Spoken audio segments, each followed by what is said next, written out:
Social media पे बागेश्वर धाम वाले धीरेन्द्र कृष्ण शास्त्री का जो लगातार विषय चल रहा है, उसी के सिलसिले में हम इस समय एक मिशन लेके चल रहे हैं।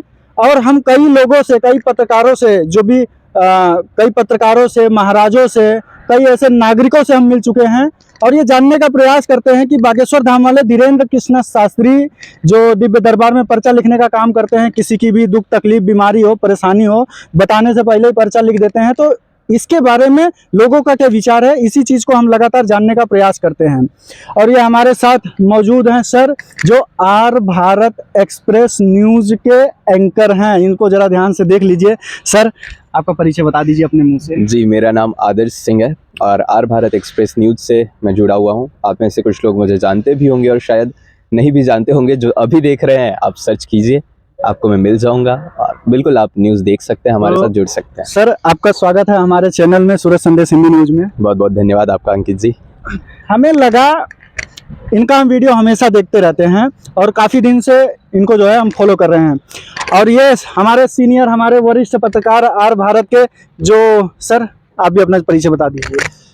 सबसे पहले श्रोतागण को मेरा प्रणाम। मैं राजेश सिंह राजपूत, जो कि आप लोग काफ़ी बार हमारा जो न्यूज़ है देख रहे होंगे। मैं काफ़ी चर्चित था पहले से भी। पहले शुरू में बहुत संघर्ष किया और संघर्ष करते करते गरीबों का एक मसीहा बनकर मैं ये एक सोच रखा था कि आगे आने वाले दिनों में जितने भी गरीब वर्ग के लोग हैं जो नौकरी करते हैं या कहीं आए दिन कुछ घटने का शिकार हो जाते हैं, उनके लिए मैं एक पहलू लेकर निकलूं और उनके लिए एक चर्चित बन जाऊं और उनको रक्षा करते रहूं। हमेशा उनके लिए मैं रक्षक बनकर खड़ा रहूं। और वह दिन आ चुका है और काफ़ी मेहनत के बाद हमें वो जो मैं सोच रखा था वो सोच सफल दिख रहा है। और बहुत प्रयासों के बाद हम उसी बात पर ध्यान रखते हैं कि कोई गरीब, कोई मजदूर किसी भी चीज़ को लेकर तकलीफ़ में ना पड़े और कोई भी हादसे का शिकार ना हो। इसके लिए हम एरिया में काफ़ी आप लोगों को नज़र आएंगे आर भारत एक्सप्रेस न्यूज़ के पेज पे। और मेरा छोटा भाई आदर्श है, हम दोनों काफ़ी मेहनत करते हैं और दूर दूर तक जाते हैं। हमारे पास आधी रात को कॉल आता है तो भी हम किसी के मदद में निकल जाते हैं। फिलहाल अंकित जी हमारे पास आज आए हुए हैं। बहुत अच्छा लगा क्योंकि अंकित जी बहुत अच्छे इंसान हैं और ये भी हमारे जैसा ही इंसान है, ये भी मदद करते हैं लोगों का।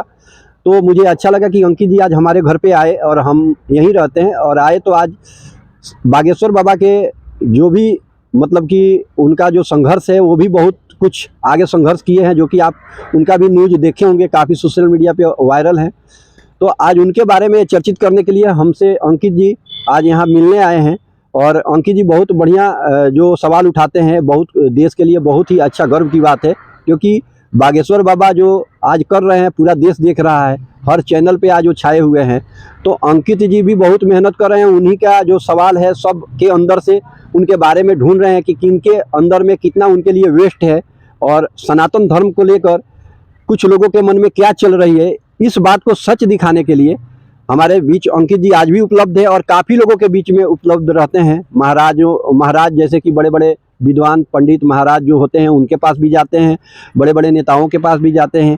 और कुछ जनतागण जो होता है, जनता जनार्दन जो भगवान होता है, हम लोगों का श्रोतागण जो हम लोग को आज यहाँ तक लेकर आए हैं, उनके जरिए ही हम लोगों को कुछ कर पाना संभव होता है, क्योंकि जनता है तो हम हैं। तो उन श्रोतागण का जो अंदर में जो खूबी होता है वो भी निकल कर उभर कर सामने आती है। कुछ लोगों के मन में क्या चल रही है बागेश्वर बाबा को लेकर, तो ये सब एक चर्चित का विषय है। और इसमें मैं अंकित जी को बहुत बहुत धन्यवाद देना चाहूँगा कि इतना मेहनत ये भी करते रहते हैं फील्ड में। और आशा करता हूँ कि आगे चल के ये बहुत तरक्की करेंगे, ये भी हमारे तरह मेहनत करते रहेंगे और सच आप लोगों के तक पहुँचाते रहेंगे। बागेश्वर धाम वाले धीरेन्द्र कृष्ण शास्त्री का जो लगातार विषय चल रहा है, कई लोगों ने आरोप भी लगाया है कि बागेश्वर बाबा ये सब जो कर रहे हैं ना, जो पर्चे पे पहले बात लिखते हैं, ये सब एक जादूगरी है, काला जादूगर, ऐसा लोग आरोप लगा रहे हैं। तो आप बताइए सर, इसके विषय में आपका क्या मानना है? क्या सच में बागेश्वर बाबा ये काला जादूगरी कर रहे हैं या फिर कोई अंधविश्वास फैला रहे हैं, ऐसा आपका क्या मानना है? देखिए, काफ़ी समय हुआ मैं भी पत्रकारिता की लाइन में हूँ। हमारे पास भी जब ये खबर आई थी कि एक बाबा हैं और सभी का पर्चा निकालते हैं और काफ़ी ज़्यादा प्रचलित हो रहे हैं, सभी का पर्चा निकलता है उनके दरबार में और लोग जो सोच कर जाते हैं वो अपने आप पहले से उनके पास लिखा हुआ पाया जाता है। तो हमारे लिए भी ये थोड़ा सा सोच से परे था, क्योंकि हमने कभी सोचा नहीं था ऐसा भी होगा। और वो भी अभी के समय में, 20वीं सदी चल रही है और अभी के समय में इस तरीके के लोग तो हमारे लिए भी थोड़ा सा आउट ऑफ कॉन्टेक्स्ट था ये। फिर जब हमने जानने की कोशिश की, हमने उनके बारे में सर्च किया, और वो खुद ही सोशल मीडिया पे कहते ना किसी चीज़ का ट्रेंड होता है, उनका भी एक ट्रेंड आया और लोगों ने उनको काफ़ी वायरल किया और काफ़ी सारे ऐसे भक्त नज़र आए टीवी पे कि उन्होंने कहा कि हाँ मैं यही सोच के आया था, मेरे साथ ये हुआ है, आपको कैसे पता। तो हमारे सोच से परे था। सूरत में आए थे वो, हमने प्लान किया था एक बार कि हम भी उनके दरबार में जाएं और काश हमें भी एक इंटरव्यू जैसे आप अभी ले रहे हैं उनके साथ बात करने का कुछ मौका मिले, हमारा भी पर्चा निकले। हमने कोशिश किया पर शायद सहयोग नहीं था और भगवान नहीं चाह रहे थे कि हम उनसे बात मतलब इस बार उनसे मुलाकात कर पाए। पर सर उनका जैसा कि आपने पूछा है कि उस पर हमारा क्या कहना है। हाँ, वो जो पर्चा लिखते हैं, वो पर्चा जैसे आप और हम गए उनके दरबार में, और दरबार में हमें कुछ नहीं बोलना है, वो खुद ही बोलेंगे। एक पर्चा लेंगे और पर्चे पे हमारे मन की बात, परेशानी, दुख तकलीफ लिख देंगे और जो लिखते हैं वो सत्य हो जाता है। तो क्या ये संभव है कलयुग? देखिए कलयुग, सबसे बड़ी चीज़ आपने आखिरी में कही है कि कलयुग है, और कलयुग में क्या संभव इसके बारे में तो मैं नहीं कह सकता, लेकिन मानते हैं इस चीज़ को ऐसा हो सकता है। इसी के बारे में मैं बता रहा हूँ। लेकिन अभी तक मेरा पर्चा खुला नहीं है, मेरी उनसे मुलाकात नहीं हुई, मैं बिना प्रूफ के किसी को कुछ कहना नहीं चाहूँगा। लोगों की आस्था उनसे जुड़ी हुई है, और कहते हैं ना हमारे हिंदुस्तान में अगर आपको लोगों से जुड़ना है, लोगों के दिल तक पहुँचना है, तो आस्था एक सबसे बड़ा जरिया है। शायद यही वो जरिया है जो बागेश्वर धाम जी ने भी अपनाया है, लोकल लोगों तक पहुँचे हैं। हम आज तक उनसे मिले नहीं। अगर जिस दिन हमारी उनसे मुलाकात हुई और हमारा पर्चा खुला और पर्चे में वो निकल के आया जो सच में मेरे साथ हुआ है, तो शायद मैं कहूँ कि हाँ, लेकिन बिना प्रूफ के मैं नहीं कह सकता। पर लोगों की आस्था जुड़ी है तो मैं इसके ऊपर भी कोई टिप्पणी नहीं कर सकता कि वो सही है या गलत। बागेश्वर बाबा को मानते हैं? देखिए बजरंग बली के भक्त वो भी हैं, मैं भी बजरंग बली का भक्त हूँ, और बजरंग बली जी को मैं भी मानता हूँ। उनको मानना ना मानना ये बाद की बात है, लेकिन बात फिर से वही आती है आस्था की। मुलाकात जिस दिन होगी उसके बाद हम बताएंगे कि मानना चाहिए या नहीं मानना चाहिए। एक सवाल का और जवाब दीजिए राजेश भाई। बागेश्वर बाबा का दिव्य दरबार लगा हुआ था और उनके दिव्य दरबार में एक विकलांग महिला व्हील चेयर से चल के आई थी, और बागेश्वर बाबा ने पता नहीं कौन कौन सा मंत्र पढ़ा और जय श्री राम का नारा लगाया, बोले उस महिला को आने दो, और वो महिला पैर पे चलने लगी, मतलब पैर से चलने लगी। व्हील चेयर से चलने वाली महिला स्वयं पैर पे चलने लगी। तो क्या ऐसा संभव है? मानते हैं इस बात को, ऐसा हो सकता है? देखिए, अपने तो किसी के अंदर घुसे नहीं हैं, लेकिन इतना ज़रूर बता रहा हूँ कि जैसे हम लोग जानते हैं कि हमें हमारे शरीर को हवा टच कर रहा है, लेकिन हम हवा को देख नहीं सकते हैं। जैसे हम लोगों को कुछ लोग बोलते हैं कि इस जगह पे डाउट है कि यहाँ पे भूत पिचास ये सब रहता है, लेकिन अपने देखे नहीं हैं। तो बुजुर्ग लोग बहुत कुछ कहते हैं और बहुत उनके बुजुर्गों के बातों पे हम लोग भी भरोसा करते हुए आज तक आए हैं। लेकिन आपको बता दूं कि भगवान का जहाँ बात आता है तो बागेश्वर बाबा जो सनातनी को लेकर सनातनी झंडा लहरा रहे हैं और बजरंग बली का भक्त हैं, और हम सब श्री राम का वंशज हैं, तो बजरंग बली के भक्त हम भी हैं। तो हम किसी भगवान के खिलाफ तो नहीं आएंगे, लेकिन एक काम उनका मेरे को अच्छा लगता है, जो हर समय श्री राम और बजरंग बली का जो भक्ति करते हैं, तो मुझे आनंद आता है। और ऐसे लोगों से मैं प्रिय स्नेह करता हूँ, प्यार करता हूँ। जो श्री राम प्रभु और बजरंग बली का भक्त हैं, वो मेरे लिए हमेशा मैं श्रेय देता हूँ उनको, हमेशा उनका चरण स्पर्श करता हूँ, जो लोग भगवान को मानते हैं। और रहा बात कि जो चिट्ठी लिखते हैं, निकालते हैं, ये सत्य है कि नहीं है, लेकिन मैं इतना ज़रूर जानता हूँ कि जो लोग भगवान को सच्चे दिल से मानेंगे, तो मैं विश्वास दिलाता हूँ कि वाकई कष्ट उनको नहीं होगी। और ये हकीकत है, कोई गलत नहीं है। क्योंकि अगर ये गलत होगा तो बड़े बड़े चैनल के लोग, रिपोर्टर, हमसे श्रेष्ठ काफ़ी लोग पहुँच चुके हैं, उनसे सवाल कर चुके हैं, जो कि हम लोग भी देखते हैं। तो अगर गलत होते तो अफवाह में बह जाते। लेकिन कुछ लोग 100 समझिए 100 में 99 लोग उनको मानते हैं, 1% लोग भगवान मानने लगे हैं। 1% लोग जो है उनको नहीं मानते हैं। तो जो नहीं मानेंगे तो वो तो आप समझ रहे होंगे किस कुल क्षेत्र के लोग होंगे। लेकिन जो सच्चा भगवान का भक्त होगा वो उनको मानेगा, क्योंकि वो भगवान से इतना भक्ति में लीन हो चुके हैं कि अगर हमारे और आपके बीच में, आप भी जानते हैं कि अगर कोई पुजारी बाबा भी आते हैं तो हम चरण स्पर्श करते हैं, उनका पैर छूते हैं, आशीर्वाद लेते हैं। हमको उनके अंदर भगवान दिखते हैं। तो हमें ये नहीं भूलना चाहिए कि भगवान हर इंसान के अंदर है, लेकिन बागेश्वर बाबा ने जो कर दिखाया वो तारीफ के काबिल है और उनका तारीफ हम हमेशा करेंगे। उनके खिलाफ हम कभी नहीं बोल सकते, क्योंकि वाकई भगवान है। जैसे हवा को हम नहीं देख सकते वैसे भगवान को नहीं देख सकते, लेकिन हमको भगवान देख रहे हैं। हम क्या कर रहे हैं और कितना गलत कर रहे हैं, कितना सही कर रहे हैं, हम अपने आप को भगवान नहीं मान सकते, लेकिन भगवान हमको चारों तरफ से देख रहे हैं कि हम गलत कर रहे हैं कि सही कर रहे हैं। तो भगवान तो है, ऐसा नहीं है। भगवान नहीं होते तो ये पृथ्वी कैसे चलती। एक सवाल का और जवाब दीजिए। कुछ लोग आरोप लगा रहे हैं कि बागेश्वर बाबा ये धर्म के नाम पे धंधा कर रहे हैं, ऐसा लोग बोल रहे हैं। ऐसा कुछ नहीं है, ऐसा कुछ नहीं है। धर्म के नाम पे धंधा कर रहे हैं, ऐसा लोग आरोप लगा रहे हैं। कुछ धंधा नहीं कर रहे हैं। किनसे वो पैसा मांगने आए हैं? किनसे बोले हैं कि मेरे को खाना पहुंचा दो, मुझे पैसा दे दो? तो कुछ लोग ये भी कह रहे हैं कि अगर बागेश्वर बाबा इतना ही सब कुछ इलाज कर दे रहे हैं तो बंद करवा दीजिए हॉस्पिटल वगैरह, कुछ ये सब की क्या जरूरत है? ऐसा नहीं। एक बात बताइए, इस पे लोगों का पर्सनल कंसेप्शन है, विचारधारा कोई भी अपना प्रकट कर सकता है। देश जो है, देश में अधिकार है हर किसी को अपनी विचारधारा प्रकट करने की। लोग अपनी अपनी विचारधारा रख रहे हैं और सभी को अधिकार है, कर सकते हैं, नहीं कर सकते हैं। लेकिन मेरा पर्सनल ये मानना है कि आज तक जो हमने उनके बारे में जाना, जो पढ़ा है, जितना हमने सुना है, कहीं उन्होंने किसी से 1 रुपए नहीं लिया, न किसी से कुछ मांगा है। उन्होंने बस इतना कहा है, यदि आप भगवान को अपने दिल से देना चाहते हैं, आप अपनी मर्जी से जो चाहे दे सकते हैं।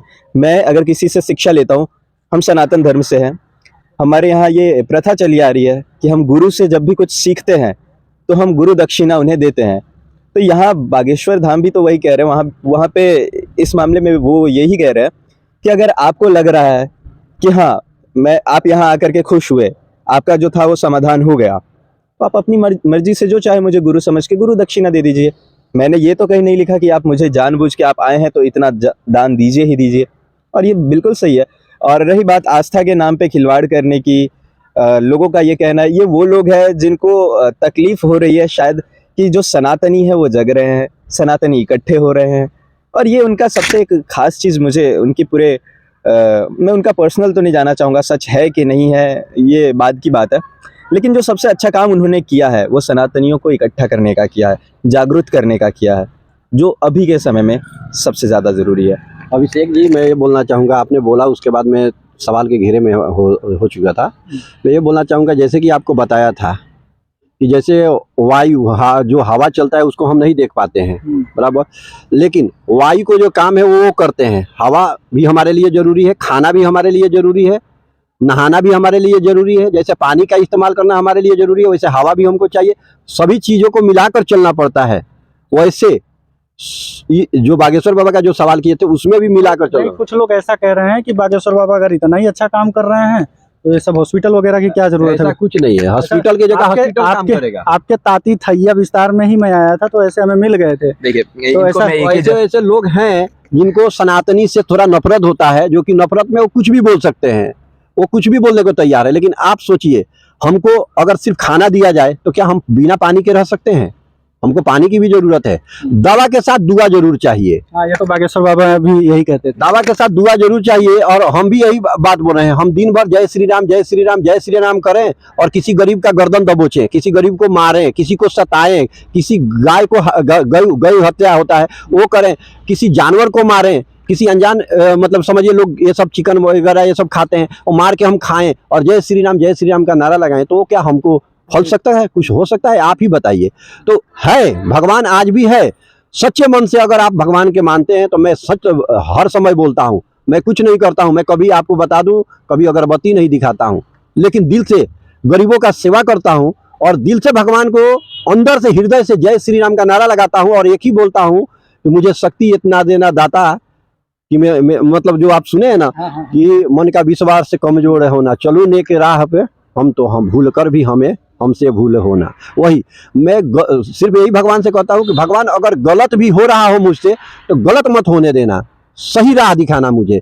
और मैं भगवान को आज भी मानता हूँ, उन्हीं के नाम से तो शुरुआत करता हूँ। आज मैं जो कुछ भी हूँ वो भगवान की वजह से हूँ। मैं जानता हूँ आज भगवान का मैं नाम लेकर कितना संतुष्ट रहता हूँ। मैं हर समय किसी का अगर मदद कर पाता हूँ तो सिर्फ वो भगवान के देन है, और भगवान नहीं चाहते तो मैं आज यहाँ तक नहीं रहता।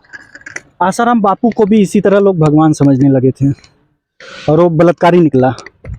इसी बात पे मैं आने वाला था कि आस्था के साथ खिलवाड़ आज से नहीं हो रहा है, बहुत पहले से हो रहा है। आसाराम बापू हो गए, फिर एक और थे राम रहीम, निर्मला, केशवानंद, भीमानंद, सब आलू है। खरीदने जाते हैं, एक बोरा आलू लेते हैं, उसमें 2 4 5 आलू सड़ा हुआ निकलता है। हर जगह ब्राह्मण हैं, लेकिन एक आध ब्राह्मण कुछ गलतियां कर बैठते हैं, लेकिन उनके लिए पूरा विश्व का ब्राह्मण खराब नहीं है।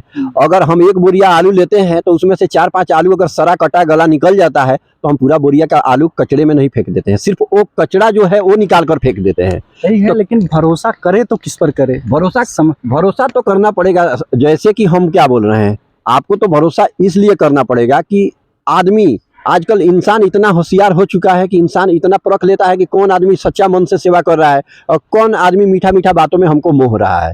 पब्लिक इतना बेवकूफ़ आजकल नहीं है। सोशल मीडिया का ज़माना है, आजकल सोशल मीडिया पे एक एक चीज़ दिखाया जाता है, लेकिन पब्लिक को यही संदेश देना चाहूँगा कि किसी की भी बातों में ऐसे बहकावे में ना आए। आप दिल से सोचे, जो सच्चा भगवान का जो भक्त होगा वो कभी पैसे से धंधा नहीं करेगा। वो आपसे कभी आप स्वार्थी होते हैं ना, जैसे मैं पूजा करा रहा हूँ, मैं बोलूँगा 10,000 आप दे दो, 20,000 दे दो, मैं आपका एक कष्ट दूर कर दूंगा, तो समझ लीजिए कि वो आपका कष्ट नहीं दूर कर रहा है, वो आपका कष्ट बढ़ा रहा है। जो सच्चा इंसान होगा वो आपसे कभी पैसे का सौदेबाजी नहीं करेगा। जैसे कि बागेश्वर बाबा का भी अभी तक हम लोगों ने शिकायत नहीं सुना है कि किसी से बोले हैं मुझे 10 लाख दो तो हम तुम्हारे यहाँ आएंगे और तुम्हारा पर्चा खोलेंगे। हाँ, पब्लिक कोई भी है अगर पहुंचना चाहता है वहां तक तो कष्ट तो झेलना पड़ेगा। अगर हमको किसी से मिलना है तो हमको वहां तक जाना पड़ेगा। हम सोचेंगे कि पानी हम तक दौड़ते हुए आए तो नहीं, हमको कुआं तक जाना पड़ेगा। और कर्म अपना सब कुछ बोला जाता है। बचपन में हम लोगों को सिखाया जाता है क ख ग घ अंग। क का मतलब सबका मतलब होता है, क के मतलब कर्म करो, ख के मतलब कर्म करो फिर खाओ, ग के मतलब खुश रहो गाओ। जिंदगी में सबका एक मतलब होता है। वैसे ही ये संघर्ष एक जीवन है, और जीवन में जो आदमी संघर्ष किया, जो आदमी ईमानदारी से कार्य किया है, आज तक उसका झंडा ऊपर रहा है। जैसे जय श्री राम का झंडा आज तक कोई झुका नहीं पाया है। और मैं यही संदेश देना चाहूँगा कि सनातनी धर्म एक दिन विश्व में नंबर 1 पर रहेगा, उसका झंडा ऊंचा रहेगा, ये मेरे को पूरा भरोसा है। और श्री राम का झंडा तो पूरा विश्व में लहरना चाहिए यार। श्री राम प्रभु हमारे लिए क्या मायने रखते हैं। यही पृथ्वी पर वो भी आए थे और इसी देश पे आकर राक्षसों से उद्धार दिलाए थे। तो आज हमको वो नहीं भूलना चाहिए। हमको भी भगवान के प्रति प्रेम रखना चाहिए। भगवान हर आदमी के अंदर है, बशर्ते मानने का जरिया अलग अलग है। अच्छा आदर्श जी, हमें ये बताइए, हम सही ब्राह्मण की पहचान करें तो कैसे? बहुत से ऐसे ब्राह्मण हैं, मैं सबको नहीं कह रहा हूँ, लेकिन कुछ ब्राह्मण ऐसे भी हैं जो मांस मदिरा खाते हैं, नशा पत्ती करते हैं। सही बात। तो क्या ऐसे लोग ब्राह्मणों की इस श्रेणी में आएंगे? ब्राह्मण का जो कॉन्सेप्ट है, ब्राह्मण का कॉन्सेप्ट अभी नहीं है। अब त्रेता युग, सतयुग, त्रेता युग और द्वापर युग तक था। अब के जो ब्राह्मण है, शायद ब्राह्मण सिर्फ जाति से है, ठीक है। जाति से ब्राह्मण होना ये असली ब्राह्मणता नहीं है। ब्राह्मण पहले के समय में हम उन्हें कहते थे जो लोगों को ज्ञान दिया करते थे, जो तपस्वी हुआ करते थे, ठीक है। जो हमने पुराने समय में भी देखा, जो ज्ञान बांटा करते थे, इसी तरह कहीं झाड़ के नीचे कुछ बच्चों को ज्ञान दिया करते थे, तो वो असल ब्राह्मण हुआ करते थे, जैसे कि चाणक्य हुए। अब के जो ब्राह्मण हैं, ये ट्रेंड के हिसाब से कोई भी पहले जैसा आपको कुछ भी नहीं मिलेगा। मैं सिर्फ ब्राह्मणों की बात नहीं कर रहा हूँ, ना क्षत्रिय आपको मिलेंगे वैसे, ना शूद्र, ना वैश्य, कोई वैसा नहीं मिलेगा। तो ब्राह्मण अभी सिर्फ एक जातिवाचक रह चुका है और जाति के नाम पे ही ब्राह्मण को यूज़ किया जाता है। बाकी रही बात मांस मदिरा खाने की, मेरे भी पहचान में ऐसे बहुत सारे ब्राह्मण हैं जो ये सब करते हैं। तो ये अब लोगों पे डिपेंड करता है कि आप कैसे लोगों के, या कुछ लोग ऐसे भी होते हैं जो अपने आप को ब्राह्मण बताते हैं और लोगों को भी पता है कि ये किस टाइप का इंसान है, लेकिन जब भी उनके घर में कोई आस्था की चीज़ होती है फिर भी उन्हें बुलाया जाता है। क्यों? क्योंकि वो ब्राह्मण है। ये तो हमारी आस्था है कि हम पहले से समझते आ रहे हैं। हम आज भी जानते हैं कि जब भी हमारे घरों में ब्राह्मण आए उनके पैर छुइए, ठीक है। तो ये पहले से ही ट्रेंड चला आ रहा है, तो हम इस चीज़ को फॉलो करते हैं। लेकिन लोगों के माइंड से, कुछ लोगों के माइंड से निकल भी चुका है और कुछ के माइंड से नहीं निकला है कि ब्राह्मण की पहचान कैसे करें। और असली ब्राह्मण वही होगा जो आपको सच्चे राह पर ले जाएगा, जो आपसे सच्ची बातें करेगा, आपको भटकाएगा नहीं और सिर्फ आपको मीठी मीठी बातें करके, झांसा देकर आपसे पैसे ऐंठने की कोशिश करेगा, वो ब्राह्मण नहीं होता है। धर्म माना जाता है। चलिए ठीक है सर, आपने अपना कीमती समय दिया, इसके लिए आप लोगों का बहुत बहुत धन्यवाद। बहुत धन्यवाद। और दर्शकों, इनका विचार कैसा लगा कमेंट करके हमें ज़रूर बताइएगा। और बाकी तो इसी तरह से हम लोगों से मिलते रहेंगे।